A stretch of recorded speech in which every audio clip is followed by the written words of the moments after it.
Alright everyone, welcome back to Crown by KL. Grateful to have you tuning into this video. And today we're going to be talking about forgiveness, something that I believe is a lost kingdom principle and something that I think is really leading to a lot of disconnectedness in the church, but in the world also. And it also leads to just a lot of drama. So I want to ask a couple questions to get us started today. And the first one is, are you a forgiving person? Then the second one, how long does it take you to forgive? And then 3, is there ever a point that you get to where you're just like, no, I'm done forgiving?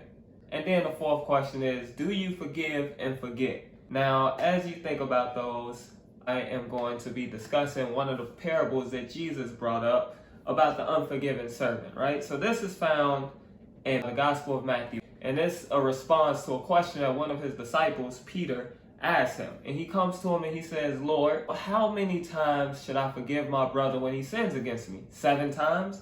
And Jesus is like, no, not 7 times. I would say more like 70 times 7, which I believe is 490, which is just ridiculous. Why would he respond with, no, 490? So now it's like, all right, let's go get a tally. Let's keep track of everybody who's ever sinned against us, and let's make sure we count them all the way up to 490. Does that even make sense? But just think about it. All right, I'm checking off. This person got to 390. All right, I'm about to go tell them, all right, you got 100 more forgivenesses until you over with. I mean, it's wild. He knew that with how strict they were keeping the law and how serious they were about it, they probably would have went and started making all these lists and tally marks to make sure that once a person got to 490, they was just like, you over with. So he kept going and he gave them this parable. And he said, the kingdom of heaven is likened unto a certain king who was going to settle debts or settle accounts with all of his servants. And he came up to this one servant who had owed him 10,000 talents. Now, I haven't done the research. I don't know exactly how much 10,000 talents is, but for the sake of this video, let's say that's $1 million. Let's say that 10,000 talents is $1 million. So this man owed the king $1 million, and he didn't have it. And the king said, all right, since you don't have it, I'm going to get my money some way. So I'm going to sell you, your wife, your children, and everything else that you own until that debt is paid up. And this man fell down. He worshiped the king. He begged and pleaded. And the king had pity on him. It said that the king was moved with compassion. So not only did he tell this man, all right, I'm not going to sell, you, your family, all of that. I'm just going to wipe the debt clean. So he gave him a clean slate. This man walked in owing $1 million, walked out owing nothing. Then he turned around, get outside, and sees one of his fellow servants, somebody in the kingdom that he's at the same level with, and remembers this man owed me 100 pence. And let's just say that that's $100. So this man owed me $100. This man got ignorant with this man. He went up, put his hands on him, threw him in jail, said, you gonna pay me my money, basically. And man, how quickly does word get back around? So this gets back to the king. And the king is just like, what, really? So he calls that servant back before him, and he basically tells this servant, why would you do that? Why wouldn't you have pity and compassion on this man the same way I had it on you? Why wouldn't you handle him the same way that I handled you? So not only did he reinstate that man's debt, but he also gave him a more severe punishment. He didn't just, sell him into slavery to work the money off or whatever. He gave him over to the tormentors. So this man is going to be punished. He's going to be tormented until all of that debt is paid back. But that just shows us how we need to be forgiving, right? So this man owed $1 million, yet he going around acting crazy over $100. And when you put it into perspective, sometimes we get like that too. It's something very small that somebody did that just blows us. But then it's something that we do that's way bigger that offends somebody else, and that person is more willing to forgive and forget and move forward than we are with the small little petty thing. So we really need to just be more aware of that and more forgiving, have more compassion, be more understanding, So Jesus' main point in sharing this parable is to get us to understand one thing. Well, not one thing, multiple things, but the one thing that I want to pull from this is this. Who are we not to forgive when our Father in heaven has forgiven us for so much more than anybody could ever do to offend us, right? Who are we not to forgive? Most times, whatever we're doing, whatever situations we get into with people, it's not life-threatening, it's not life-altering, it's not as serious as them owing us $1 million and our life depends on, or our livelihood depends on getting that money back so that we're able to survive and provide for our families. And it's not that serious. It's normally not that deep. Yet, we aren't willing to forgive and forget and move forward when God has already forgiven us. And it's also something else that came up in this parable that I want to focus on, but I'll focus on it in some later videos. And that's really the idea that the king wants us to be like him.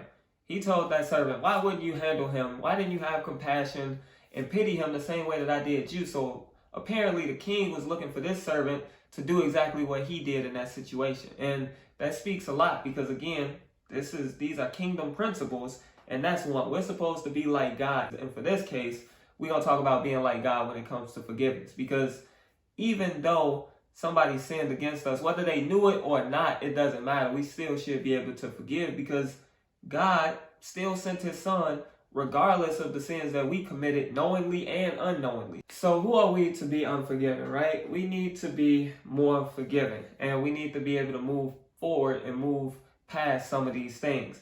But if it is something that's just truly eating you up and you can't get over, go to that person, talk to them, speak your piece, try to resolve the issue and try to get to a place where y'all can move forward.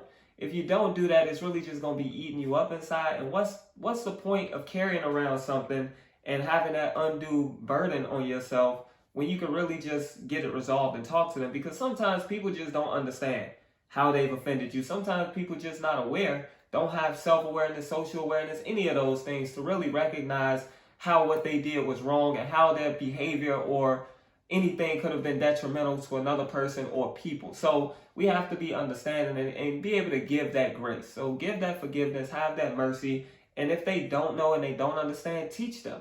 Again, we won't be able to grow. We won't be able to move forward if everybody in society just stays at the same level, or if we're just impatient with society and just cutting them off at every wrong turn, every wrong decision that they make. We just like, all right, can't deal with you, bye-bye, and we discard them.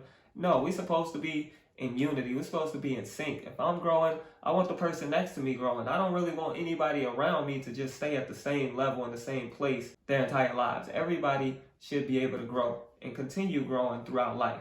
And that's why forgiveness is a kingdom principle, because people hold on to things for years.